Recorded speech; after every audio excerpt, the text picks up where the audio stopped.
Chapter 576 गिलहरी मेरा phone तो नहीं उठाया। क्रिश शॉवर के नीचे खड़ा हुआ था। उसने अपनी आंखें बंद की हुई थी। उसकी आंखों के सामने बार बार मीरा का डरा हुआ चेहरा आ रहा था। क्रिश ने बेशक मीरा को संभाल लिया था, लेकिन दिमाग तो उसका भी खराब था। उसके कानों में एक आवाज गूंजी, तुमसे रघुवंशी खानदान की बहू को संभाला नहीं गया। ये वो शब्द थे जो राजवीर ने क्रिश ने कहे थे और क्रिश को ये बात बुरी लग गई थी। बेशक वो बहुत समझदार था, लेकिन बात तो सच थी। क्रिश के होते हुए मीरा पर इतना बड़ा इल्जाम लग गया। क्रिश के होते हुए मीरा पर किसी ने अटैक करने की कोशिश की, उसके साथ जबरदस्ती करने की कोशिश की और क्रिश कुछ नहीं कर पाया। थोड़ी देर तक क्रिश ऐसे ही शावर के नीचे खड़ा रहा, फिर उसने खुद को संभाला और चेंज करके बाहर आ गया। बाहर आकर उसने देखा तो मीरा खुद में ही सिमट कर सो चुकी थी। 2 दिन से मीरा ने आंखें बंद नहीं की थी और ना ही क्रिश सोया था। क्रिश भी सीधा मीरा के पास बेड पर लेट गया। उसने मीरा को खुद से चिपका लिया। मीरा ने भी नींद में क्रिश को कसकर गले लगा लिया। क्रिश ने अपनी आंखें बंद कर ली और थोड़ी देर में वो भी सो गया। 2 दिन बाद दोनों सुकून की नींद सोए थे। दूसरी तरफ अभिमान को समझ नहीं आ रहा था वो आराध्या को कैसे मनाए। आराध्या के साथ साथ उसे अनिरुद्ध को भी मानना था और अनिरुद्ध वो तो अंदर ही अंदर रघुवंशी परिवार से टकराने की प्लानिंग करने लगा था। हालांकि कहीं ना कहीं जानता था कि ये नामुमकिन है। रघुवंशी इंडस्ट्रीज पूरे राजस्थान में तो क्या पूरे इंडिया में फैली हुई है। उसे हराना मतलब पाक पानी में आग जलाने के बराबर है। लेकिन फिर भी अनिरुद्ध ने मन में ठान लिया था कि वो रघुवंशी परिवार को तबाह करके रहेगा। अभिमान युग के पास बैठा हुआ था। अभिमान का दिन नहीं कटता था। उसे काम करने की आदत थी, लेकिन जब तक आराध्या को मना नहीं लेता काम भी नहीं कर सकता था। युग उसी के पास बैठा हुआ टीवी देख रहा था। अभिमान को गुस्सा आया। उसने सबसे पहले टीवी का रिमोट उठाकर फेंक दिया। युग ने गुस्से में अभिमान को देखकर कहा, ओ भाई क्या प्रॉब्लम है तेरी? तू परेशान है ना? तो मेरा क्यों टीवी बंद कर दिया? मुझे थोड़ी ना किसी को मानना है, तू जाकर मना। अभिमान बोला, युग दिमाग मत खराब कर, मुझे समझ ही नहीं आ रहा क्या करना है। तब तो तू कह रहा था कि जैसे जैसे मैं कहूँगा वैसे वैसे कर लेना तो भाभी मान जाएगी, तो अब बताना क्या करूँ? जाऊंगा तो सीधा अनिरुद्ध से हाथापाई हो जाएगी और पापा ने भी साफ साफ कह दिया है कि अनिरुद्ध के साथ मारपीट नहीं करनी। युग गुस्से में अनिरुद्ध को देख रहा था। फिर वो बोला, अंडस को बताया तो था कि दोबारा चलते हैं। इस बार आराध्या को फोन करके बाहर बुला लियो, लेकिन तूने ही मना कर दिया। अभिमान मुंह बनाता हुआ बोला, यार कल तो गया ही था, आज जाऊंगा तो तगड़ी मार पिटाई हो जाएगी।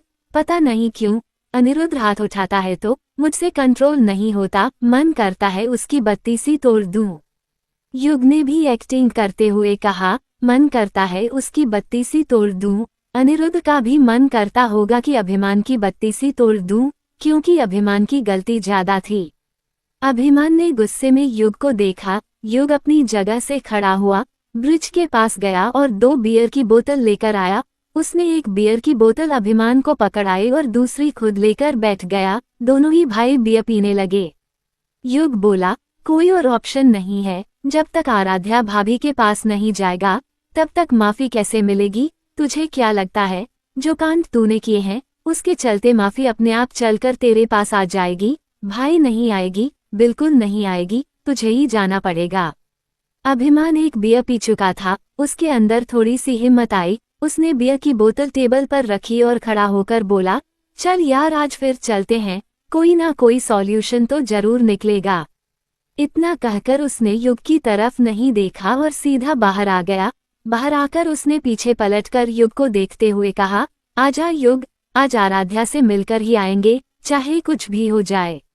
युग ने भी बियर की बोतल खत्म की और बोला, अंडस्को है भगवान बचा लेना, आज भी पीट कर न आ जाए। इतना कहकर युग ने अपनी बाइक की चाबी उठाई और बाहर आ गया। युग ने बाइक स्टार्ट की और अभिमान पीछे बैठ गया। अभिमान बाइक बहुत कम यूज करता था, न के बराबर, लेकिन आज बेचारे के पास ऑप्शन नहीं था, इसलिए बाइक पर आना पड़ा। आधे घंटे में युग ने बाइक उसी अपार्टमेंट के बाहर रोकी जहां आराध्या रहती थी। अभिमान बाइक से उतरा और बोला, मैं अब सीधा अंदर जाऊंगा और आराध्या के सामने जाकर कहूंगा, आराध्या मुझे माफ कर दो। युग ने बाइक स्टैंड पर लगाए और बोला, हाँ और आराध्या कहेगी, आइए मेरे प्रीतम, तुम्हें देखने के लिए तो आंखें तरस गई है, आइए ना, मैं तो कब से आप ही का इंतजार कर रही थी। अभिमान ने पलटकर युग को देखा और बोला, तू सही नहीं है, बिल्कुल भी सही नहीं है, मैं तो अपने घर के बड़ों से ही परेशान हूँ, ऊपर से तू कुछ अच्छा नहीं बोल सकता। युग बोला, अच्छा ही बोला है, भाभी तो और भी ज्यादा कड़वे शब्द कहेगी। अभिमान ने एक बियर पी रखी थी, इसलिए उसे हल्का सा नशा था और इसीलिए वो थोड़ा सा शेर भी बन गया था। अभिमान ने युग को देखकर कहा, कड़वे रहेगी तो सह लूंगा, लेकिन माफी तो आज ही मांग कर रहूंगा। इतना कहकर अभिमान अपार्टमेंट के अंदर जाने लगा, लेकिन तभी युग ने भागकर उसका हाथ पकड़ा और वापस से खींचकर बाइक के पास लेकर आया। फिर उसने अभिमान को देखकर कहा, कल पीट कर आया था ना, आज फिर पिटना है। अभिमान हैरानी से युग को देखकर बोला, आज नहीं पी दूंगा, कोशिश करूंगा अनिरुद्ध से अच्छे से बात करूं। युग ने अपने दोनों हाथ जोड़कर कहा, तेरी कोशिश मैंने देखी हुई है, तू रुक जा, मैं कुछ सोचता हूँ। फिर कुछ सोचकर उसने अपना फोन निकाल लिया। अभिमान बोला, क्या कर रहा है तू? युग ने कहा, आराध्या को फोन कर रहा हूँ, वो बाहर आएगी। अभिमान बोला, अंडरस्को, वो नहीं आएगी, मैं उसे कई बार कॉल कर चुका हूँ, वो मेरा कॉल रिसीव भी नहीं कर रही। युग बोला, तभी तो अपने फोन से कर रहा हूँ, मेरा रिसीव करेगी, रुक अभी बात करते हैं। युग ने आराध्या को कॉल किया और आराध्या ने फोन रिसीव कर लिया। ये देखकर अभिमान बहुत ज्यादा हैरान हुआ। युग कुछ बोलता उससे पहले ही अभिमान ने युग से फोन ले लिया और नाराज होते हुए बोला, ए गिलहरी, तुमने मेरा फोन तो रिसीव नहीं किया, इस गधे का क्यों कर लिया? आराध्या, जो कि अभिमान की आवाज सुनकर हैरान थी, उसने अपना फोन चेक किया तो उसमें युग का नंबर ही फ्लैश हो रहा था। आराध्या को गुस्सा आ गया और उसने फोन कट कर दिया। फोन कट होते ही अभिमान ने मासूम सा चेहरा बनाकर युग की तरफ फोन बढ़ा दिया। युग गुस्से में बोला, नहीं, कर ले बात अच्छे से कर ले, एक तो मैं तेरी सेटिंग करा रहा हूँ, ऊपर से बीच में टांग अड़ा रहा है, अड़ाली टांग, कर ली बात। अभिमान कुछ नहीं बोला। युग ने गुस्से में अभिमान की हथेली से अपना फोन उठा लिया और फिर अभिमान को देखकर बोला, पहले मैं बात करूंगा, उसके बाद तुम बीच में बोलोगे। अभिमान ने किसी मासूम से बच्चे की तरह हाँ में गर्दन हिला दी। युग ने फिर से फोन मिलाया। आराध्या ने फोन नहीं उठाया। युग ने एक मैसेज किया, अंडरस्को, मुझे बात करनी है आराध्या, प्लीज फोन उठा लो, प्लीज भाभी, प्लीज मेरी भाभी प्यारी, भाभी मुझसे तो गलती नहीं हुई ना, मैंने तो कुछ नहीं किया, तो मुझसे किस बात की नाराजगी, प्लीज अपने देवर की इतनी बात नहीं मानोगी। युग बहुत देर तक आराध्या के रिप्लाई का इंतजार करता रहा, लेकिन आराध्या ने रिप्लाई नहीं किया। युग ने एक बार फिर फोन मिलाया। इस बार आराध्या ने फोन रिसीव कर लिया। आराध्या बोली, मुझे अभिमान से बात नहीं करनी, सुना तुमने, मुझे उस खड़ूस इंसान से बात नहीं करनी। युग बोला, मैं बात करवाऊंगा भी नहीं, लेकिन मेरी बात तो सुनोगी ना? आराध्या मुंह फुलाकर बोली, कहो क्या बात है? युग ने फोन लाउड स्पीकर पर डाल दिया और बोला, तुम्हें पता है, कल मैं और अभिमान दोनों आए थे। आराध्या बोली, अंडरस्को, हाँ पता है, और ये भी पता है कि भाई ने अभिमान को बहुत मारा। अभिमान गुस्से में बोला, मैंने भी तुम्हारे भाई को बहुत मारा, गिलहरी, शर्म नहीं आती? तुम्हारा पति पिट गया और तुम खुश हो रही हो। आराध्या ने अभिमान के जवाब का रिप्लाई नहीं किया, बल्कि गुस्से में युग से बोली, युग, मैंने कहा ना, मुझे अभिमान से बात नहीं करनी। युग ने अभिमान को देखकर डांटते हुए कहा, तू शांत हो जाना। फिर उसने फोन की तरफ देखा और बोला, मुझसे तो बात करोगी ना? आराध्या बोली, कहो क्या बात करनी है और जल्दी कहो। युग बोला, अभिमान को अपने किए पर पछतावा है, उसने जो कुछ किया वो एक मिसअंडरस्टैंडिंग थी, जो शिवाय मामू ने दूर कर दी, अब वो दिल से तुमसे माफी मांगना चाहता है। तुम्हें नहीं लगता कि तुम्हें अभिमान को एक मौका देना चाहिए? आराध्या ने गुस्से में कहा, नहीं, मुझे नहीं लगता कि मुझे अभिमान को एक मौका देना चाहिए। कौन सा मौका? मैं किसी को कोई मौका नहीं देना चाहती। अपने भाई से कहो, मैं अपने बच्चे के साथ खुश हूँ, अपने परिवार में हूँ, वो भी अपने परिवार में जाकर खुश रहे। उसने जब मुझे निकाला था ना, तो मेरे मुंह पर कहा था कि कभी मुझे अपनी जिंदगी में वापस लेकर नहीं आएगा, और मैंने भी बहुत गुस्से में कहा था कि वो खुद को गोली भी मार लेगा तो भी मैं वापस नहीं आऊंगी। तो बेहतर होगा कि तुम अपने भाई को समझाओ, ना कि मुझे फोन करके अपने भाई की दुहाई दो, समझे। इतना कहकर आराध्या ने फोन कट कर दिया। फोन कट होते ही अभिमान ने बच्चा सा मुंह बनाकर युग को देखा। युग बोला, मैंने कहा था ना, बीच में मत बोल। क्यों बोला बेवकूफ है, भगवान मैं कहाँ फंस गया, कहाँ फंसा दिया मुझे मेरे परिवार ने। थोड़ी देर तक युग का भी दिमाग खराब रहा। वो भी जानता था ये रास्ता इतना आसान नहीं है जितना लग रहा है। युग ने फिर अभिमान को देखकर कहा, अंडस्को देखो, मैं एक बार और आराध्या भाभी को बाहर बुलाने की कोशिश करता हूँ। तुम प्लीज कुछ भी करके ना उसे मना लेना, बेशक उसके पैरों में गिर जाना। अभिमान ने भी हाँ में गर्दन हिला दी। बेचारा इस मामले में थोड़ा शरीफ था। उसे नहीं पता था लड़कियों से कैसे बात की जाती है। वो तो बचपन से ही आराध्या से लड़कर बड़ा हुआ था। युग ने एक बार फिर फोन मिलाया। इस बार आराध्या ने फोन रिसीव नहीं किया। युग ने फिर से फोन मिलाया और आराध्या ने फोन उठाकर कहा, युग बार बार परेशान करना बंद करो। अगर तुम्हें ये लगता है कि मैं तुम्हारी बातों में आ जाऊंगी तो बिल्कुल नहीं आऊंगी। युग बोला, प्लीज भाभी एक बार बाहर आकर इसकी बात सुन लो, 2 दिन से खाना नहीं खाया इसने। ये सुनकर अभिमान ने हैरानी से युग को देखा। उसे अच्छे से याद था कि बियर पीने से पहले उन्होंने ठूस ठूस कर खाना खाया था। प्यार अपनी जगह और भूख अपनी जगह, और वैसे भी अभिमान की सारी मिसअंडरस्टैंडिंग दूर हो गई थी। अब उसके दिमाग में कोई टेंशन नहीं थी। बस टेंशन थी तो इस बात की कि उसे अपनी बीवी को घर लेकर आना है। युग ने भी लड़कों वाला हथियार निकालते हुए कहा, भाभी सच कह रहा हूँ, जब से इसे पता चला है कि सारी गलती इसकी है, तब से इसने खाना नहीं खाया। कल भी अनिरुद्ध के साथ हाथापाई में इसे बहुत चोट आई है, उल्टे हाथ में बहुत दर्द है, लेकिन फिर भी जिद लगाए बैठा है कि आराध्या से मिलना है। एक बार प्लीज बाहर आ जाओ, बेशक गुस्सा ही कर लेना, लेकिन एक बार इससे बात तो कर लो। बहुत बुरी हालत हो गई है इसकी, प्लीज एक बार बाहर आ जाओ। मैं हाथ जोड़कर कह रहा हूँ।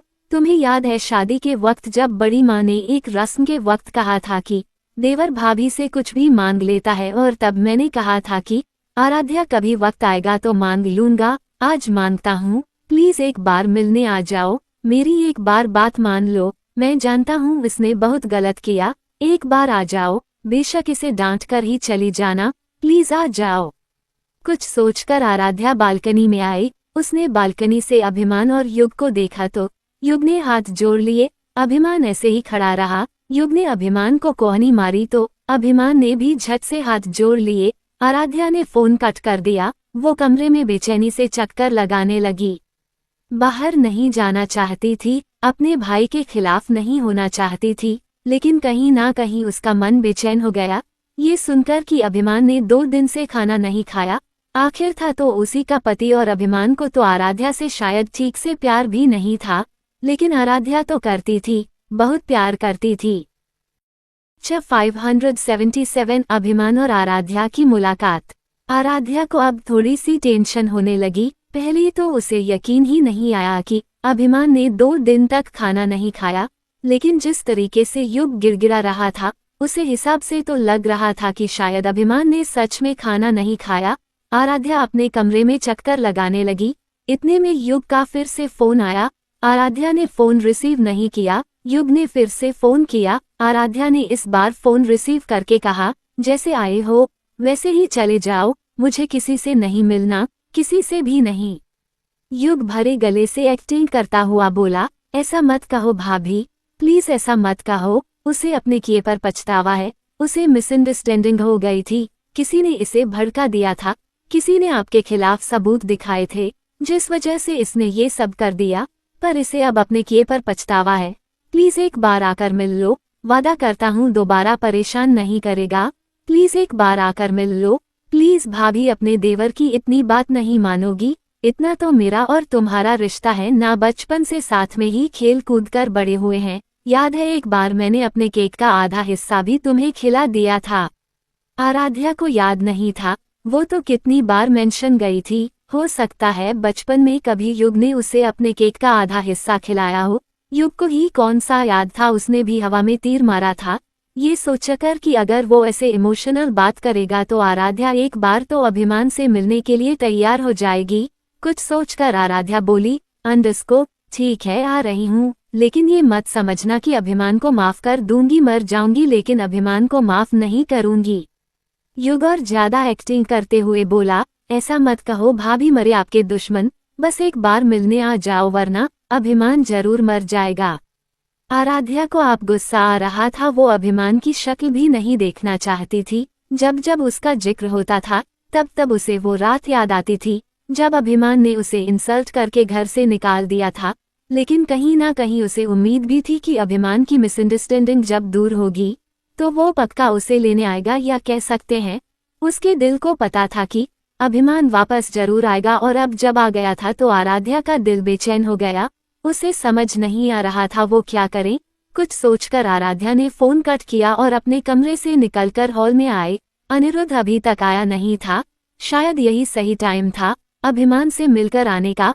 वो अपने माँ पापा के कमरे में गई। वंदना तो सो रही थी, डैनी एक बुक पढ़ रहा था। आराध्या ने डैनी को देखकर कहा, अंडरस्को पापा, मैं बाहर तक जा रही हूँ, मतलब यही सोसाइटी के बाहर थोड़ी बेचैनी हो रही है, थोड़ी देर में वापस आ जाऊंगी। डैनी ने अपना चश्मा ठीक किया और आराध्या को देखकर बोला, मैं चलूं साथ में। आराध्या ने नामे गर्दन हिलाते हुए कहा, नहीं पापा, मम्मी के पास रुकिए, बस थोड़ी देर में वापस आ जाऊंगी। डैनी ने हाँ में गर्दन हिला दी और आराध्या वहां से चली गई। लेकिन कहीं ना कहीं डैनी को शक हो गया। वो खड़ा हुआ और बालकनी में चला गया। उसने देखा तो युग और अभिमान दोनों ही आए हुए थे, लेकिन डैनी ने रिएक्ट नहीं किया। कहीं ना कहीं वो भी चाहता था उसकी बेटी का घर बस जाए। और जहां तक डैनी ने शिवाय को समझा था, शिवाय कुछ भी करके आराध्या को अपने साथ लेकर जाता, इसलिए उसने अपने बेटे को ये टास्क दिया था। डैनी वहीं खड़ा हुआ दोनों को देख रहा था, देखना चाहता था कि आराध्या अपने प्रॉब्लम से कैसे निपटेगी।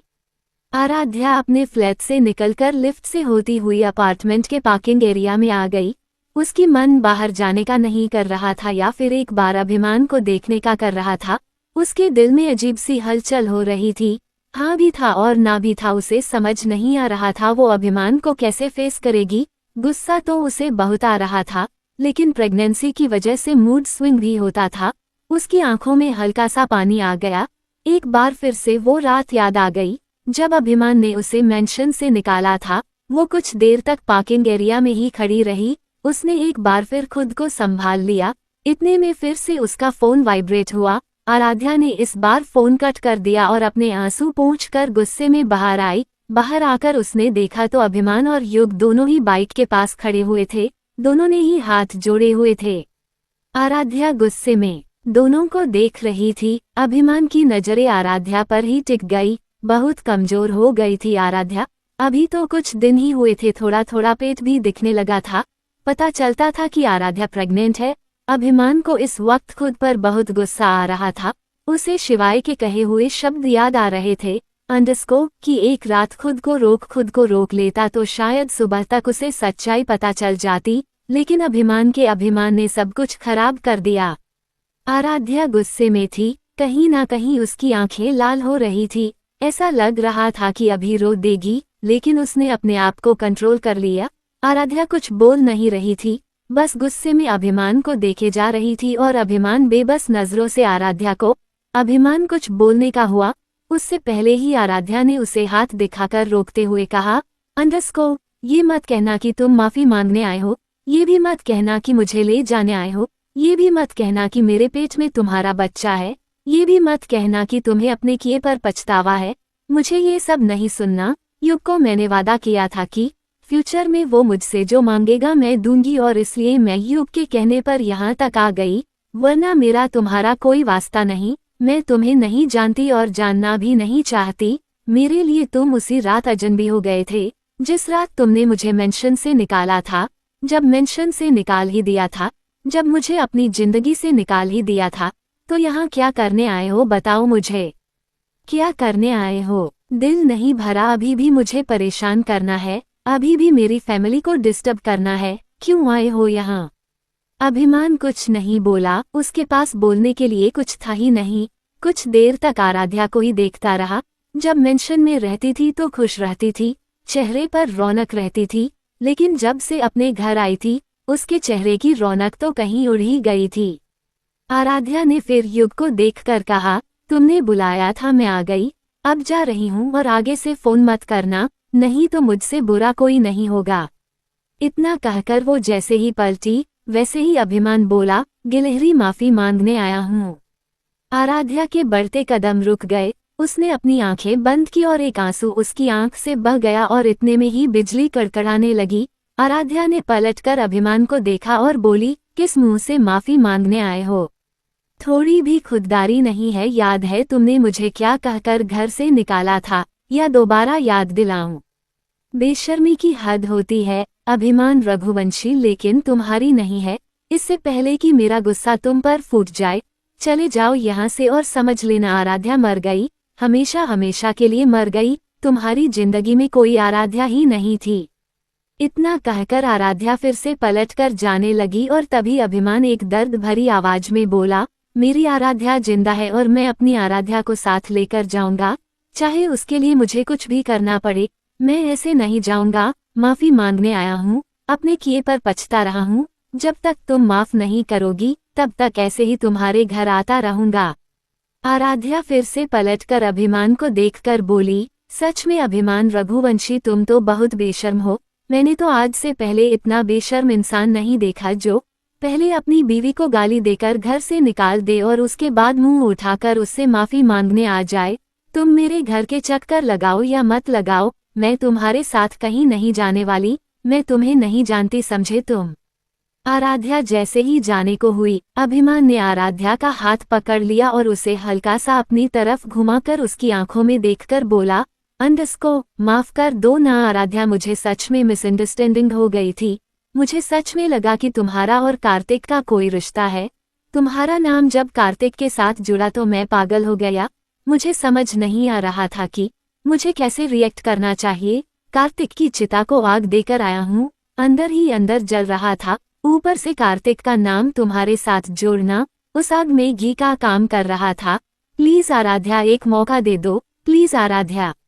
आराध्या ने गुस्से में अपना हाथ झटक दिया और बोली, चले जाओ यहाँ से, वरना मेरा दिमाग खराब हो जाएगा।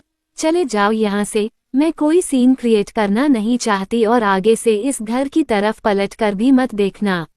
आराध्या फिर से जाने को हुई। अभिमान ने एक बार फिर आराध्या की बाजू पकड़ कर अपनी तरफ घुमाया और बोला, तुम्हें मेरी बात सुननी होगी। जो कुछ किया वो जानबूझकर नहीं किया, मिसअंडरस्टैंडिंग थी। मुझे नहीं पता था कि कार्तिक जिस लड़की से प्यार करता है वो तुम नहीं हो। मैं तुम्हें कैसे समझाऊं?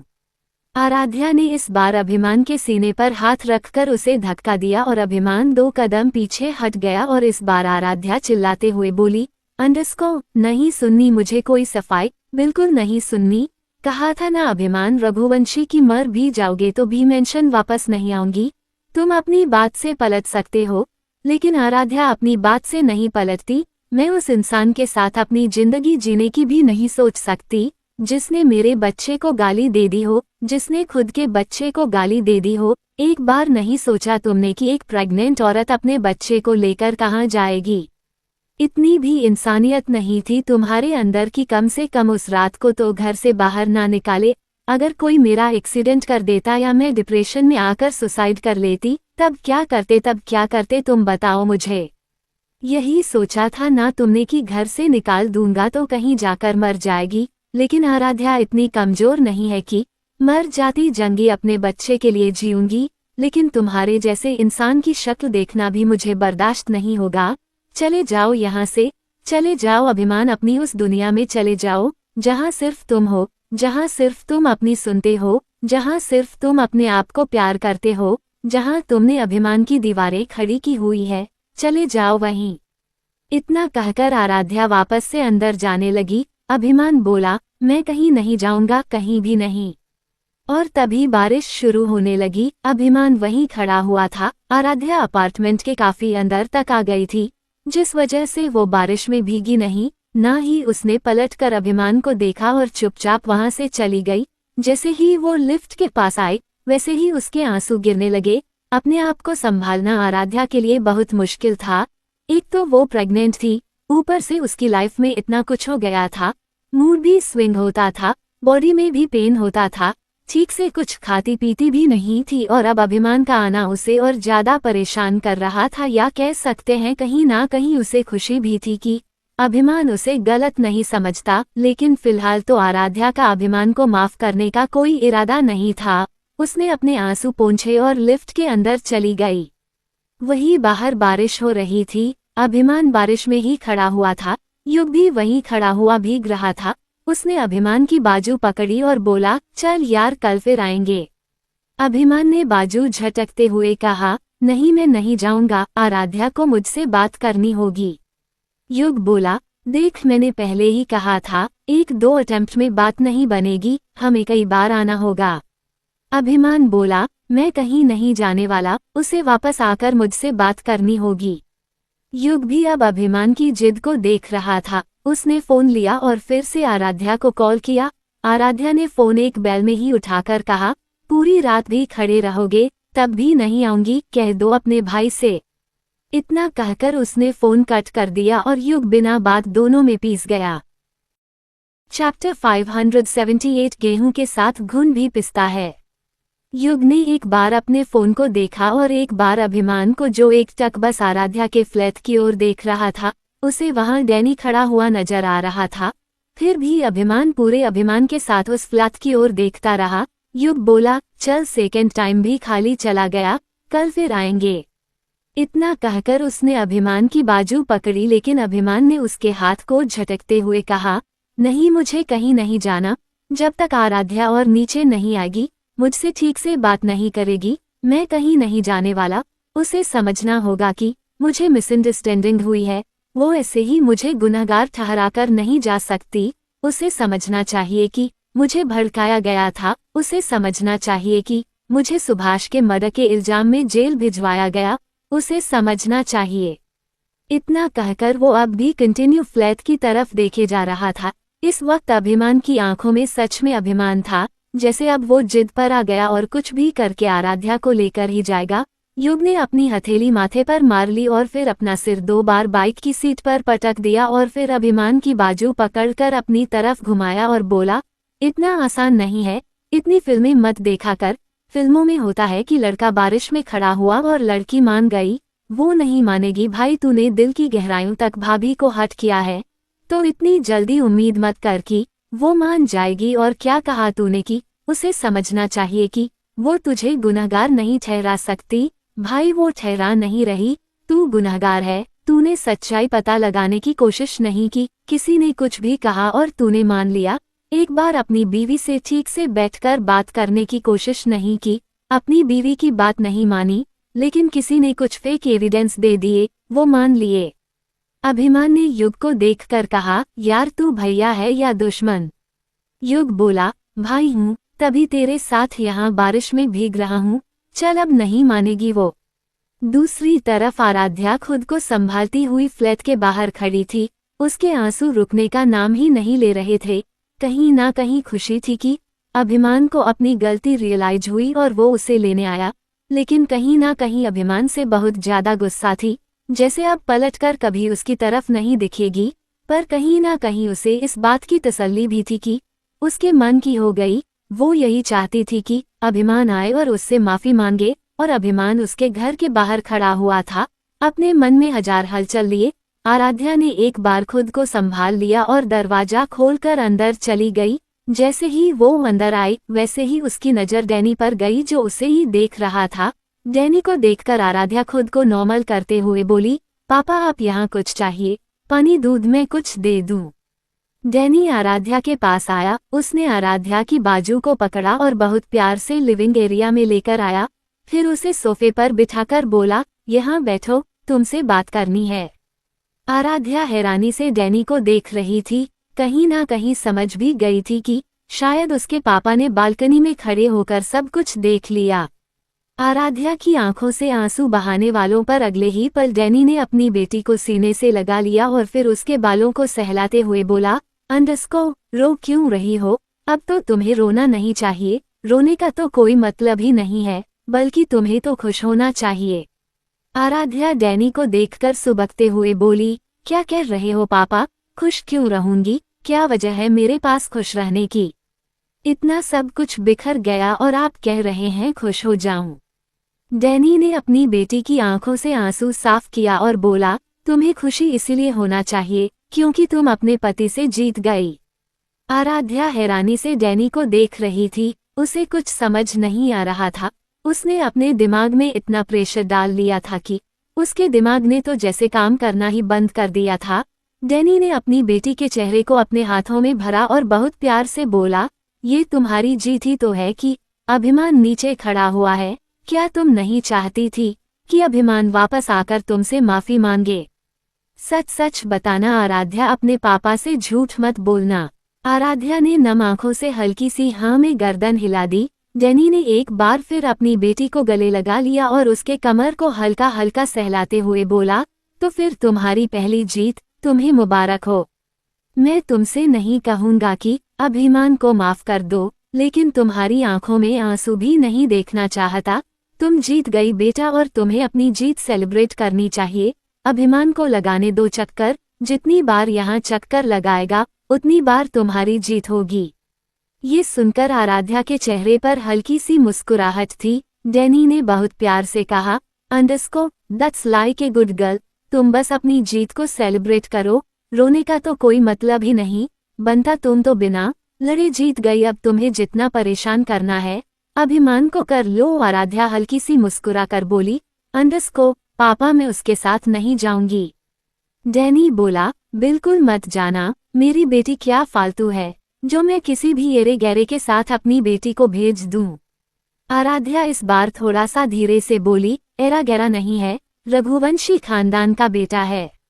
डैनी के चेहरे पर हल्की सी मुस्कुराहट आई, लेकिन वो अपनी बेटी को टेयस नहीं करना चाहता था, इसलिए वो बोला, हाँ हाँ जानता हूँ रघुवंशी खानदान का बेटा है, लेकिन मेरी बेटी के सामने तो एरा गैरा ही है, जो अब जाकर आराम कर लो और इतना मत सोचो। आराध्या ने मुस्कुराकर हाँ में गर्दन हिलाई। अपने पापा से बात कर कर उसे काफी हल्का महसूस हो रहा था। उसे समझ आ रहा था कि वो अभिमान से जीत रही है। वैसे तो प्यार में हार जीत नहीं होती, फिर भी इस वक्त आराध्या अभिमान के सामने ताकतवर थी और अभिमान कमजोर। आराध्या अपने कमरे में चली गई। आराध्या को जाते हुए देख रहा था, फिर वो खुद से बोला, जाना तो पड़ेगा बेटा, वो तुम्हें ले जाए बिना नहीं मानेगा। शिवाय का अभिमान है, वो हार मानना उनके खून में नहीं है। आराध्या अपने कमरे में आई, उसे थोड़ी तसल्ली थी। उसने खुद को मिरर में देखा, ना जाने कितने दिनों बाद वो मुस्कुराई थी। उसके पापा के कहे हुए शब्द उसके कानों में गूंज रहे थे, जो उसे खुश करने के लिए काफी थे। आराध्या जाकर बेड पर लेट गई और उसने अपनी आंखें बंद कर ली, लेकिन नींद उसकी आंखों से कोसों दूर थी। अभिमान बाहर बारिश में खड़ा हुआ था। कहीं ना कहीं आराध्या क्यों बेचैनी हो रही थी, इतना तो वो भी जानती थी कि अभिमान सच में बाहर ही खड़ा रहेगा, पर वो भी जिद कर चुकी थी कि वो अभिमान को माफ नहीं करेगी और उसके साथ जाना तो दूर की बात। वही अभिमान अभी भी बारिश में खड़ा था और उसके साथ साथ युग को भी भीगना पड़ रहा था। युग ने अभिमान की बाजू पढ़कर कहा, चल यार नहीं आएगी भाभी, कल फिर आ जाएंगे। अभिमान को भी लगा कि शायद युग ठीक कह रहा है। वह जैसे ही हल्का सा जाने का हुआ, वैसे ही उसने बालकनी में आराध्या को देखा और आराध्या को देखकर अभिमान के चेहरे पर मुस्कुराहट आ गई। उसने अपना हाथ झटकते हुए कहा, छोड़, तुझे जाना है तो तू चला जा, मैं नहीं जाने वाला। गिलहरी आएगी जरूर आएगी, लेकिन सुबह आएगी, युग ने माथा पीटते हुए कहा। बैठा था अनिरुद्ध पूरा भीग गया था। अनिरुद्ध अपार्टमेंट में अपनी बाइक ले जाने लगा। उसका ध्यान ना तो युग की तरफ था और ना ही अभिमान की तरफ, और कहीं ना कहीं युग ने एक राहत की सांस ली, क्योंकि वह अनिरुद्ध से बहस नहीं करना चाहते थे। अनिरुद्ध अपनी बाइक को लेकर अपार्टमेंट के अंदर चला गया। उसने अपने कपड़े झाड़े, अपने बैग को ठीक से उठाया और जैसे ही लिफ्ट की ओर बढ़ा, वैसे ही उसकी आंखें हारने से फैल गई। उसने पलटकर देखा तो अपार्टमेंट के बाहर अभिमान खड़ा था। अनिरुद्ध के चेहरे पर गुस्सा उभर आया। उसने अपना बैग वहीं बाइक पर टांगा और बाजू फोल्ड करता हुआ बाहर की तरफ आने लगा। उसने अभिमान को मारने के लिए अपना एक हाथ उठाया ही था कि उसका हाथ युग ने वही पकड़ लिया। इस वक्त युग की आंखों में भी गुस्सा था। उसने अनिरुद्ध की आंखों में देखकर कहा, तुम्हारे घर के अंदर नहीं खड़े, सड़क पर खड़े हैं, अब जाओ यहाँ से, दिमाग कम दौड़ाया करो। इतना कहकर उसने अनिरुद्ध का हाथ झटक दिया। अनिरुद्ध ने दांत पीसते हुए कहा, दिमाग तुम कम दौड़ाया करो और निकलो यहाँ से, वरना दोनों पिटोगे। युग भी अपने बाजू फोल्ड करता हुआ बोला, तो चल देख लेते हैं कौन पीटता है, मैं या तुम। अभिमान तो बीच में आएगा भी नहीं, मैं अकेला ही काफी हूँ। इतना कहकर वह एक कदम अनिरुद्ध की ओर बढ़ा तो अभिमान ने उसे गले लगाकर पीछे की ओर धकेलते हुए कहा, युग शांत हो जा, याद है ना पापा ने क्या कहा था। युग बोला, मामू ने इंस्ट्रक्शन तुझे दी थी, मुझे नहीं। अगर ये तेरे और आराध्या के बीच में आएगा तो मैं भूल जाऊंगा कि शिवाय मामू ने इसके बारे में क्या कहा था। ये सुनकर अनिरुद्ध भी गुस्से में एक कदम युग की तरफ बढ़कर बोला, अंडस्को बताना रुक क्यों गया, मैं भी तो सुनूं शिवाय अंकल ने मेरे बारे में क्या कहा है। ये सुनकर अभिमान पलटा और उसने अनिरुद्ध के सीने पर हाथ रखकर हल्का सा धक्का देते हुए कहा, देखो अनिरुद्ध, मैं तुमसे लड़ना नहीं चाहता, प्लीज मैं अपनी बीवी को मनाने आया हूँ और उसे मनाकर लेकर जाऊंगा। अनिरुद्ध ने अभिमान के हाथों को झटकते हुए कहा, और तुम्हें लगता है कि मैं अपनी बहन को तुझ जैसे कुत्ते इंसान के साथ भेज दूंगा। ये सुनते ही अभिमान को गुस्सा आ गया और उसने ना चाहते हुए भी एक पंच अनिरुद्ध के मुंह पर जड़ दिया और अगले ही पल उसकी आंखें हैरानी से फैल गई। वो हाथ जोड़कर बोला, सॉरी, मैं तुम्हें मारना नहीं चाहता था, प्लीज एम सॉरी, देखो मेरा मोटिव तुम्हें मारना नहीं था, मेरी बात सुनो, मैं सच में सॉरी बोल रहा हूँ। अनिरुद्ध गुस्से में अभिमान को देख रहा था और इतने में अनिरुद्ध ने भी एक पंच अभिमान के मुंह पर जड़ दिया और अभिमान का चेहरा एक तरफ हो गया। अभिमान ने हाथ नहीं उठाया। अनिरुद्ध वापस से मारने को हुआ तो युग ने उसका हाथ पकड़ लिया और उसे धक्का देते हुए बोला, अनिरुद्ध, हम शराफत से पेश आ रहे हैं तो तुम्हें भी शराफत दिखानी चाहिए। हम तुम्हारे घर में नहीं खड़े, बाहर खड़े हैं। तुम्हें नहीं लगता कि तुम्हारा यहाँ हमसे लड़ना बेबुनियाद है? अगर हम तुम्हारे घर में आए तो तुम हमसे लड़ सकते हो, यहाँ नहीं। अब यह मत कहना कि यह सड़क तुम्हारी है। अनिरुद्ध कुछ कहता उससे पहले ही वहां डैनी आ गया और उसने अनिरुद्ध को रोकते हुए कहा, अनिरुद्ध अंदर आओ।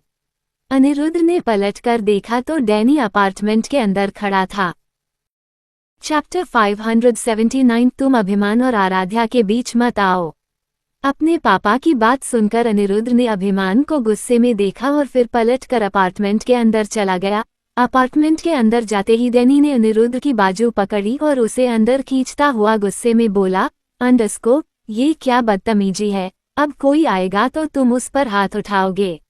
अनिरुद्ध बोला, अंडस्को, बदतमीजी नहीं है पापा, इन लोगों ने हमारे साथ जो किया है ना, मैं एक नज़र इन्हें बर्दाश्त नहीं कर सकता। और ये आया क्यों है यहाँ? जब मेरी बहन को घर से निकाला था तब नहीं सोचा इसने कि ये क्या कर रहा है और अब यहाँ ऐसे खड़ा है, बेशर्म कहीं का, बिल्कुल भी शर्म नहीं है।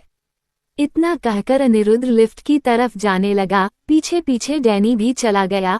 अनिरुद्ध लिफ्ट के अंदर आ गया था और डैनी भी उसके पीछे पीछे लिफ्ट के अंदर ही था।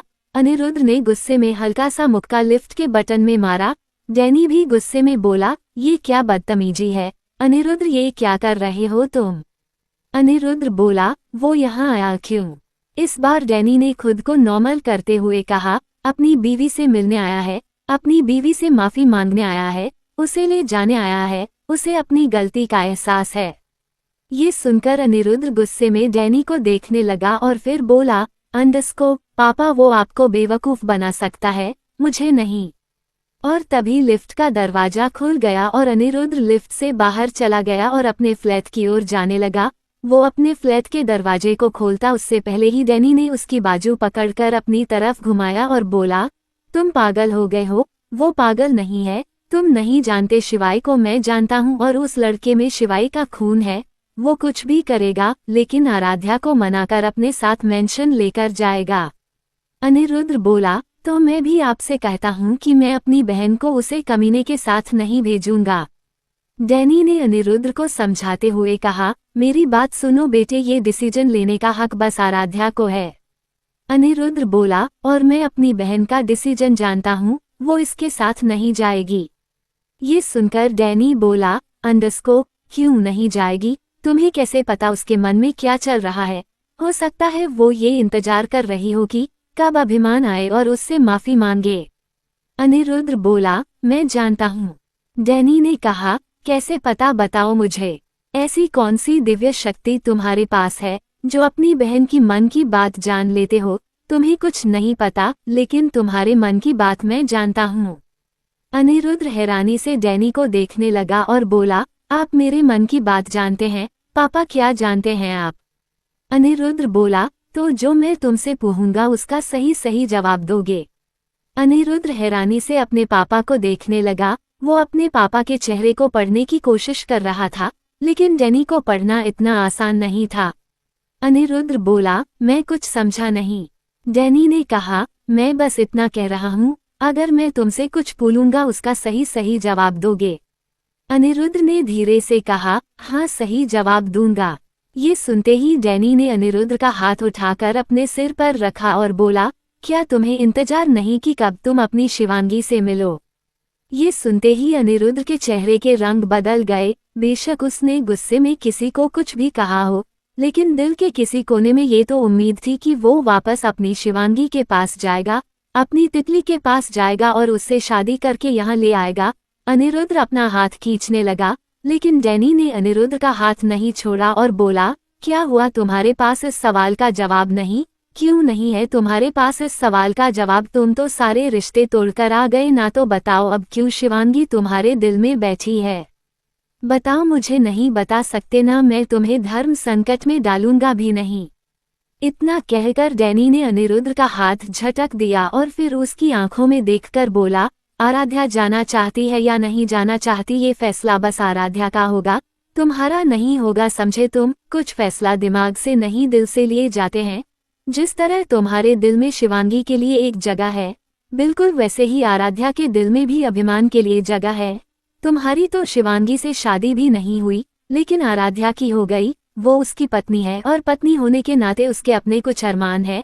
इसीलिए कहता हूँ, अगर आराध्या नहीं जाएगी तो मैं उसे जबरदस्ती अभिमान के साथ नहीं भेजूंगा, लेकिन तुम इस मामले से दूर रहो, समझे? जैसे तुम कहते हो ना कि पापा, मैं कह रहा हूँ आप इन सब से दूर रहिए, वैसे ही मैं कह रहा हूँ बेटा, अभिमान और आराध्या से दूरी बनाकर रखना, समझे तुम? इतना कहकर डैनी हल्के गुस्से में फ्लैट के अंदर आ गया और अनिरुद्ध उसने अपनी कमर दीवार से लगा ली और अपनी आंखें बंद कर ली और उसके कानों में एक आवाज आई, मुझे अनिरुद्ध चाहिए, अनिरुद्ध चाहिए। अनिरुद्ध चाहे कितना भी गुस्सा कर ले, कितना भी अभिमान पर गुस्सा निकाल ले, लेकिन शिवांगी की याद तो उसे भी आती थी। वही जानता था कि वो कैसे दिल पर पत्थर रखकर इस दुश्मनी को निभा रहा है। अनिरुद्ध ने अपनी आंखें खोली। उसकी आंखों में हल्का सा पानी था, क्योंकि वो अच्छे से जानता था तितली उसके बिना नहीं रह सकती। कहीं ना कहीं उसे तितली के दर्द का एहसास था। फिर उसने खुद को संभाला और फ्लैट के अंदर चला गया। अंदर जाकर अनिरुद्ध ने एक नज़र आराध्या के कमरे की ओर देखा और फिर अपने कमरे में चला गया। आराध्या एक बार फिर बालकनी में गई। बारिश रुक गई थी, लेकिन अभिमान युग दोनों वहीं खड़े हुए थे। आराध्या को अब बहुत गुस्सा आ रहा था, लेकिन कुछ नहीं कर सकती थी। वो वापस से आकर बेड पर लेट गई। उसने अपनी आंखें बंद कर ली और सोने की कोशिश करने लगी, लेकिन नींद उसकी आंखों से कोसों दूर थी। उसके कानों में एक ही बात गूंज रही थी, अंडरस्को, जब तक तुम मुझसे बात नहीं करती मैं नहीं जाऊंगा। वो अपनी आंखें बंद किए हुए लेटी रही। 20 मिनट बाद आराध्या की आंख लग गई और वो सो गई। वही अभिमान और युग अभी भी बाहर ही खड़े हुए थे। अब उन्हें ठंड लगने लगी थी, लेकिन फिलहाल तो वहां खड़े होने के अलावा दूसरा ऑप्शन नहीं था, क्योंकि अभिमान ने युग को शक्ति से कह दिया था कि जब तक आराध्या उससे आकर बात नहीं करेगी तब तक वो वहीं खड़ा रहेगा। इसीलिए युग को भी वहीं खड़े रहना पड़ा। रात के करीब 2 बजे आराध्या की आंख खुली और जैसे ही उसकी आंख खुली वैसे उसकी आंखें हैरानी से फैल गई। वो जल्दी से उठी और बालकनी में गई तो उसने देखा अभिमान अभी वहीं खड़ा था, जबकि युग बाइक पर आड़ा टेढ़ा लेटा हुआ था। जैसे तैसे उसने खुद को अपनी बाइक पर एडजस्ट किया था। आराध्या को और गुस्सा आ रहा था। वो वापस से कमरे में आई। उसने टाइम देखा और फिर इधर उधर चक्कर लगाने लगी। आराध्या को चक्कर लगाते हुए 1 घंटा हो गया। वो वापस से बालकनी में गई तो अभिमान वहीं खड़ा था। अब तो उसे ठंड भी लग रही थी। ठंड तो युग को भी लग रही थी। आराध्या ने अपना फोन लिया और युग को कॉल किया। युग आधी अधूरी नींद में था। उसने अपने जेब से फोन निकाला और फोन लाउड स्पीकर पर डालकर आंखें बंद करके बोला, अरे भाभी थोड़ा तो तरस खाओ, ठंड भी लग रही है, कम से कम एक कंबल ही दे दो। आराध्या बोली, युग मेरा दिमाग मत खराब करो, अपने भाई को लेकर यहाँ से चले जाओ, यहाँ खड़े होने से मैं नीचे नहीं आऊंगी, जाओ यहाँ से। युग बोला, मैं तो कई बार समझा कर देख चुका हूँ, लेकिन अभिमान ने जिद पकड़ी हुई है कि जब तक वो तुमसे बात नहीं कर लेता तब तक यहाँ से नहीं जाएगा, एक बार और नीचे आ जाओ ना, ठंड लग रही है। आराध्या ने फोन कट कर दिया। आराध्या गुस्से में बेड पर बैठ गई। उसे ये तो पता था अभिमान बहुत जिद्दी है, लेकिन इतना जिद्दी है उसने पहली बार देखा था। जब आराध्या प्रेग्नेंट थी तो अभिमान कितना सॉफ्ट था, उसका कितना ध्यान रखता था, और अचानक ही एक रात में सब कुछ बदल गया। यही सब सोचती हुई बेड पर लेट गई। उसने अपनी आंखें बंद की तो उसे वो रात याद आई जब अभिमान आराध्या एक दूसरे के करीब आए थे। उसने अपनी आंखें खोल ली। उसके चेहरे पर गुस्सा आ गया। वो अपने कमरे से निकलकर सीधा फ्लैट से बाहर गई और लिफ्ट से नीचे आए। उसके चेहरे पर इस वक्त बहुत गुस्सा था। जब वो पहली बार आई थी तब उसके चेहरे पर उदासी थी, लेकिन अब ऐसा लग रहा था जैसे अभिमान को कच्चा ही खा जाएगी। वो सीधा गई। अभिमान ने आराध्या को देखा तो उसके चेहरे पर मुस्कुराहट आ गई। फाइनली सुबह के 4 बजे आराध्या का दिल पिघल ही गया। ये सोचकर अभिमान मुस्कुराकर आराध्या को देख रहा था और आराध्या अभिमान के करीब आई और कॉलर पकड़कर हिलाते हुए बोली, शर्म नहीं आती? तुम्हें बिल्कुल शर्म नहीं आती? यहाँ मेरा तमाशा बनाते हुए क्या चाहते हो? पहले मेंशन में मेरा तमाशा बनाया और अब यहाँ मेरा तमाशा बना रहे हो? चले जाओ अभिमान, मैंने कहा था ना कि खुद को मार भी लोगे तो भी मैं नहीं आऊंगी, पर मैं अपनी बातों पर कायम हूँ, मैं नहीं आऊंगी, जाओ यहाँ से। इतना कहकर उसने गुस्से में अभिमान के सीने पर हाथ रखकर उसे धक्का दिया। अभिमान 2 कदम पीछे हटकर हल्का सा मुस्कुराकर बोला, तुम यहाँ तक आए ना तो मेरे साथ मेंशन भी चलोगी, और जब तक मेंशन नहीं चलोगी मैं यहाँ से हिलने वाला नहीं हूँ। ये सुनकर आराध्या और गुस्से में बोली, चले जाओ अभिमान, हाथ जोड़कर कहती हूँ, चले जाओ। जितना बेइज्जती का घूंट मैंने पिया है ना, अगर कोई और पिता तो मर जाता, लेकिन मैं मरी नहीं, क्योंकि मेरे पेट में मेरा बच्चा था जिसके लिए मुझे जीना था। अभिमान बोला, तुम्हारा बच्चा मेरा भी बच्चा है। आराध्या ने एक तंज भरी मुस्कान के साथ कहा, मैंने ठीक से सुना नहीं, क्या कहा तुमने? इस बार अभिमान ने थोड़ा सा शर्मिंदगी के साथ कहा, माफी मांग तो रहा हूँ आराध्या, कितनी बार मांगू, लेकिन इस बात को झुठला तो नहीं सकते कि ये मेरा बच्चा है। आराध्या इस बार और ज्यादा गुस्से में बोली, कौन सा बच्चा? तुमने तो उस रात सारा ब्लेम मुझ पर डाल दिया था। तुम तो खुद को इनोसेंट साबित कर रहे थे कि आराध्या ने मुझे रोका क्यों नहीं? तुम्हारा बच्चा नहीं है। न ही तुमने उस वक्त माना था कि तुम्हारी गलती है, और न ही तुमने मुझे मेंशन के बाहर निकालते हुए माना कि ये बच्चा तुम्हारा है। तो इस बच्चे पर तुम्हारा कोई हक नहीं, कोई नहीं। इस बार अभिमान ने भी हल्के गुस्से में कहा, आराध्या मैं इस बात से नहीं पलटा कि उस वक्त मैंने सारा ब्लेम तुम पर डाला था, और आज भी कहता हूँ मैं नशे में था, तुम होश में थी, तुम मुझे रोक सकती थी, लेकिन तुमने मुझे रोका नहीं। और तभी युग बाइक से उठा। उसने अपने कान में उंगली डाली और बोला, यार थोड़ा धीरे बात करो प्लीज, हाथ जोड़कर कह रहा हूँ, तुम्हारा ये लड़ाई झगड़ा तो कई चैप्टर तक चलेगा, प्लीज यार प्लीज, थोड़ा तो तरस खाओ मुझ पर। इतना कहकर युग फिर से बाइक पर लेट गया। बेचारा ना लेटा था न बैठा था, क्या कर रहा था उसे कुछ नहीं पता था। आराध्या ने अभिमान को देखकर कहा, तुम अपने चक्कर में युग की भी तबीयत खराब कर लोगे, चले जाओ यहाँ से और भूल जाओ कि आराध्या नाम की लड़की तुम्हारी जिंदगी में आई थी। यही कहा था ना तुमने मुझे मेंशन से निकालते हुए। इतना कहकर आराध्या जैसे ही जाने को हुई, अभिमान ने उसकी बाजू पकड़कर अपनी तरफ घुमाया और उसकी आंखों में देखकर हल्के गुस्से में बोला, चला जाऊंगा, यही चाहती हो ना? चला जाऊं? चला जाऊंगा, लेकिन मुझे ये बताओ उस रात तुमने मुझे रोक क्यों नहीं? ये बात मैं तुमसे कई बार पूछ चुका हूँ, लेकिन तुमने मुझे कभी नहीं बताया। मुझे आज जानना है, अगर तुम चाहती हो कि मैं यहाँ से चला जाऊं, तो चला जाऊंगा, लेकिन तुम्हें बताना होगा उस रात तुमने मुझे रोका क्यों नहीं। आराध्या हैरानी से अभिमान को देख रही थी। अभिमान ने सच में कई बार पूछा था, लेकिन आराध्या ने कभी उसे सच नहीं बताया कि उस रात उसने अभिमान को रोका क्यों नहीं। अभिमान अब भी सवाल भरी नजरों से आराध्या को देख रहा था। आराध्या बोली, क्योंकि सारी गलती तुम्हारी नहीं थी, मेरी भी थी। मुझे तुम्हें रोकना चाहिए था, तुम्हारी बातों में नहीं आना चाहिए था। मैं तुम्हारी बातों में आ गई और देखो तुम्हारी बातों में आकर मुझे क्या मिला, मेरी जिंदगी बर्बाद हो गई। चैप्टर 580 अभिमान का कन्फेशन। अभिमान आराध्या के काफी करीब था। आराध्या अभिमान के सीने पर हाथ रखकर उसे रोकती हुई बोली, अभिमान ये सब ठीक नहीं है, हटो, हम ठीक नहीं कर रहे। अभिमान नशे में था, उसे इस वक्त आराध्या की खूबसूरती के अलावा कुछ दिखाई नहीं दे रहा था। उसने अपना चेहरा आराध्या की गर्दन में छुपाते हुए कहा, आराध्या मैं सच में तुम्हें बहुत प्यार करता हूँ, बहुत प्यार, पर अपनी अकड़ के चलते तुम्हें कहता नहीं। आराध्या के रोंगटे खड़े हो गए। उसने कभी नहीं सोचा था कि अभिमान उससे प्यार का इजहार करेगा, लेकिन आराध्या को अभिमान की बातों पर यकीन नहीं था। उसने अभिमान के सीने पर हाथ रखकर पूरी जान लगाकर उसे धक्का दे दिया।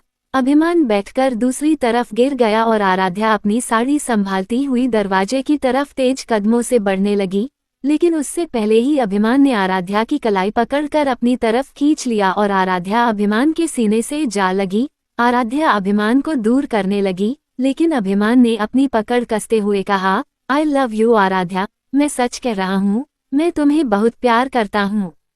अगले ही पल अभिमान घुटनों के बल बैठ गया और उसने आराध्या की कमर पर अपने हाथ लपेट दिए। आराध्या ने महसूस किया जैसे अभिमान की आंखों में पानी है। अब तो आराध्या का दिल और ज्यादा जोरों से धड़कने लगा। उसे अभिमान की बातों पर यकीन हो रहा था। अभिमान ने अपनी आंखें बंद कर ली और बहुत प्यार से बोला, मैं सच में तुम्हें बहुत प्यार करता हूँ, पर क्या करूँ, अपनी अकड़ के चलते तुम्हें प्रपोज नहीं करता। मुझे लगता है कि तुम मेरे लायक नहीं हो, लेकिन सच तो ये है कि मैं तुम्हारी लायक नहीं हूँ। आराध्या, तुम जानती हो मैं तुम्हें गिलहरी क्यों कहता हूँ?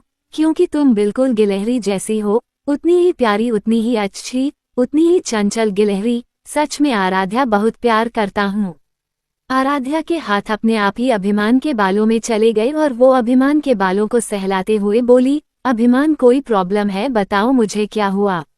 आराध्या इस वक्त इमोशनल हो गई थी। अभिमान का रोना उससे देखा नहीं जा रहा था। अभिमान ने अपने आंसू पूछे और बोला, प्लीज मुझे छोड़कर मत जाओ, मुझे माफ कर दो, मैं तुम्हारे बिना नहीं रह सकता। मैं जानता हूँ मैंने अनिरुद्ध का दिल दुखा दिया, लेकिन यकीन मानो मुझे तुमसे और तुम्हारे भाई से बहुत इनसिक्योरिटी होती है। तुम दोनों मेरे पापा को छीन लोगे। आराध्या ये बात जानती थी कि अभिमान को इनसिक्योरिटी होती है। वो भी धीरे धीरे अभिमान के पास फर्श पर ही बैठ गई और वो अभिमान को गले लगाकर उसके कमर को हल्का सा रब करते हुए बोली, ऐसा कुछ नहीं अभिमान, भला हम क्यों शिवाय अंकल को तुमसे छीनेंगे। अभिमान हल्का सा आराध्या से दूर हुआ और उसके चेहरे को देखकर बोला, मेरे पापा को मुझे छीनोगी तो नहीं।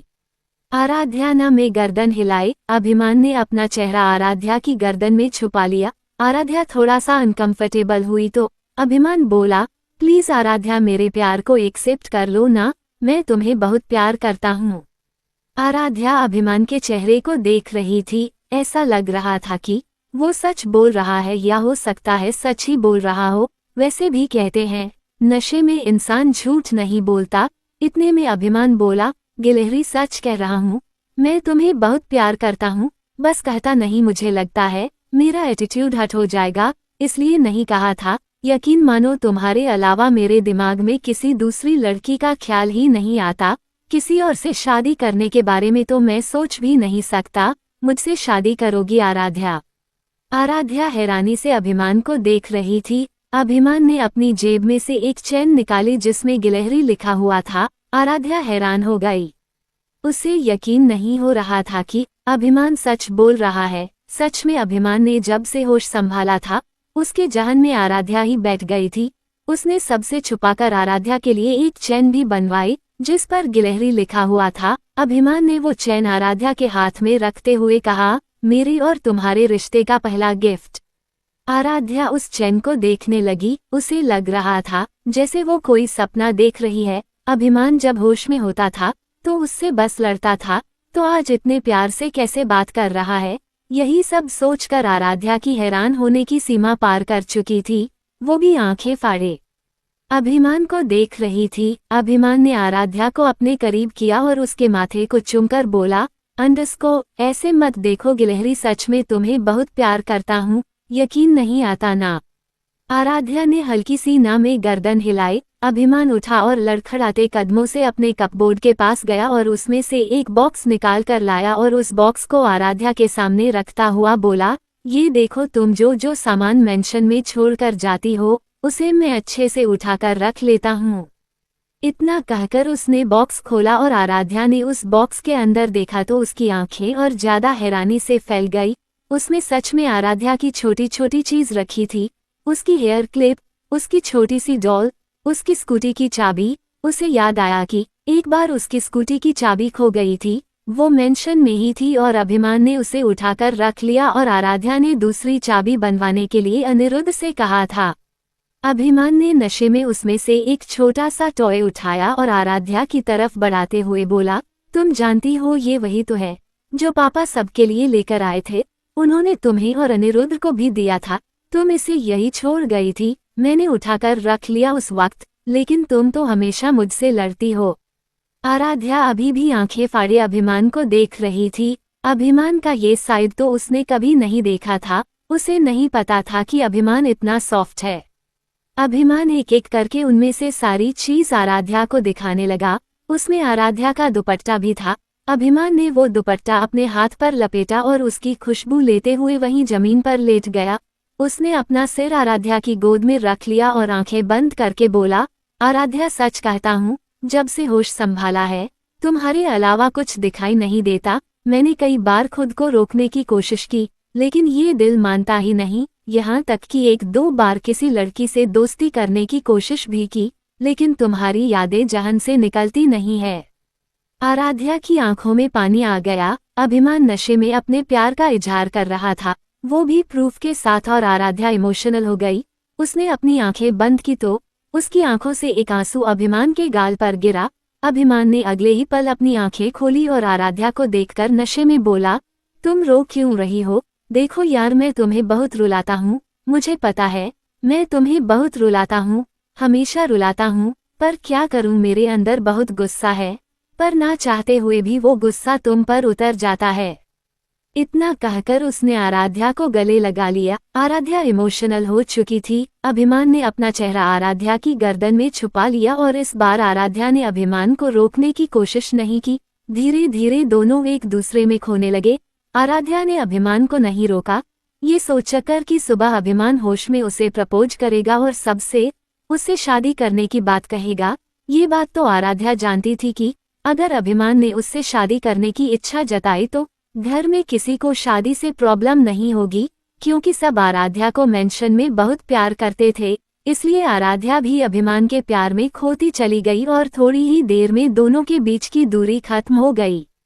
Flashback and. आराध्या नम आंखों से अभिमान को देख रही थी और अभिमान नजर झुकाए चुपचाप खड़ा था। आराध्या ने गुस्से में अभिमान की कॉलर पकड़े और उसका गिरेबान हिलाते हुए बोली, अब नजर क्यों छुपा रहे हो, बताओ मुझे।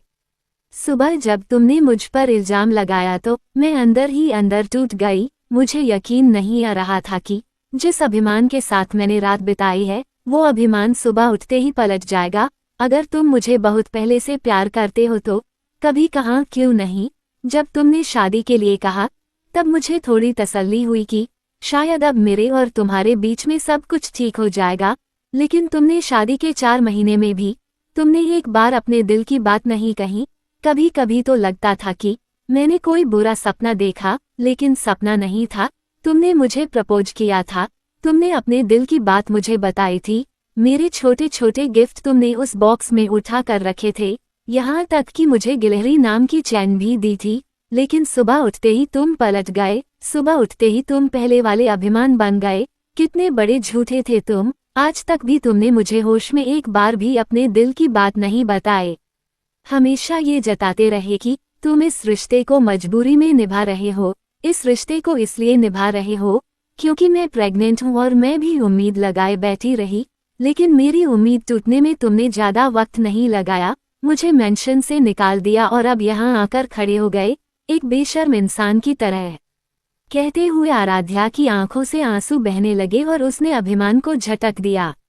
अभिमान ने धीरे से आराध्या की ओर देखकर कहा, अंडस्को, झूठ नहीं था, वो प्यार तो करता हूँ ना तुमसे, नशे में बोल दिया, होश में बोलने की हिम्मत नहीं थी, लेकिन वो सब झूठ नहीं था।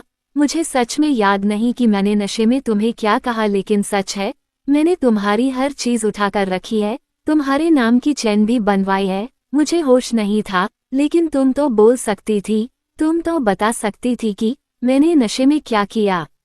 आराध्या गुस्से में अभिमान को देखकर बोली, अंडस्को, क्या बोलते, मैं तुम्हें इंतजार करती रही, कब बोलोगे कब बोलोगे कब बोलोगे, लेकिन तुमने नहीं कहा। हाथ जोड़कर कहती हूँ अभिमान, चले जाओ यहाँ से, मुझे इस रिश्ते में गुंजाइश नजर नहीं आती। मैं पहले ही इस रिश्ते में बहुत हट हो चुकी हूँ। वो रात आज तक नहीं भूल सकती जब तुमने मुझे प्रपोज किया था, जब मैंने तुम्हारी आंखों में आंसू देखे थे, सच्चाई देखी थी, लेकिन सुबह उठते ही वो अभिमान बदल गया। अब मुझे कुछ नहीं चाहिए, ना तुम ना रघुवंशी मेंशन, ना कोई रिश्ता, मुझे बख्श दो अभिमान, मुझे मेरे बच्चे के साथ रहने दो। इतना कहकर आराध्या ने अपने आंसू पूछे और वापस से अपार्टमेंट के अंदर चली गई। अभिमन्यु उसे जाता हुआ देख रहा था, खुद पर शर्मिंदगी भी महसूस कर रहा था। उसे सच में याद नहीं था कि उसने अपने दिल की बात आराध्या से कह दी। तभी युग ने बिना आंखें खोले कहा, तुम जब पहले से ही आराध्या से प्यार करते थे और देखो घर में किसी को कानों कान खबर भी नहीं, सबको यही लगता है कि अभिमान और आराध्या तो कुत्ते बिल्ली की तरह लड़ते हैं, लेकिन यहाँ देखो द फेमस बिजनेस टायकून अभिमान रघुवंशी बहुत पहले से अपनी गिलहरी से प्यार करते हैं, वो भी इतना कि उसकी हर एक छोटी चीज उठाकर एक बॉक्स में रखी हुई है, और तो और उसके लिए एक चैन भी बनवाई है जिस पर गिलहरी लिखा हुआ है। अभिमान ने गुस्से में युग को देखा और बोला, ये बात अगर तूने किसी को बताई ना तो मुंह तोड़ दूंगा। युग बोला, मुझे पूरी बात बता तो शायद मैं किसी को ना बताऊं। अभिमान युग के पास आया और बोला, तू बाइक स्टार्ट कर, घर चलते हैं। युग ने बाइक स्टार्ट की, अभिमान उसके पीछे बैठा। 1 घंटे बाद युग ने बाइक अपने घर के बाहर रोकी और जल्दी से दोनों भाई उतरकर घर के अंदर आ गए। दोनों ने पहले कपड़े चेंज किए क्योंकि उन्हें बहुत ठंड लग रही थी, और फिर एक कमरे में जाकर रजाई में घुस गए। युग लेट गया, लेकिन उसकी आंखों में नींद नहीं थी। जब वहां खड़ा था तो उसे बहुत तेज नींद आ रही थी, लेकिन अब घर आ गया तो उसकी नींद उड़ गई। उसने हल्का सा पलटकर अभिमान को देखा और बोला, बता ना, तेरा और आराध्या का कब से चल रहा है। अभिमान के चेहरे पर हल्की सी मुस्कुराहट आई और वो रजाई को पूरे मुंह पर ढकता हुआ बोला, चुपचाप सो जा, सुबह बात करेंगे। युग ने अभिमान की रजाई खींच ली और बोला, सुबह नहीं, अभी बात करेंगे। बताओ मुझे, ये सब कब से चल रहा है, और जब तू आराध्या को इतना प्यार करता है तो फिर सबके सामने उसकी इंसल्ट क्यों करता था? क्यों उसे इतना परेशान करता था? क्यों दोनों भाई बहन की जान लेने पर उतारू था? भाई तेरा कुछ नहीं पता कैसा इंसान है, तू बहन से इतना प्यार करता है और भाई की जान खाने को तैयार है। अभिमान एक बार फिर मुस्कुराया और ये मुस्कुराहट बिल्कुल ओरिजिनल थी, किसी का भी कत्ल करने के लिए काफी थी।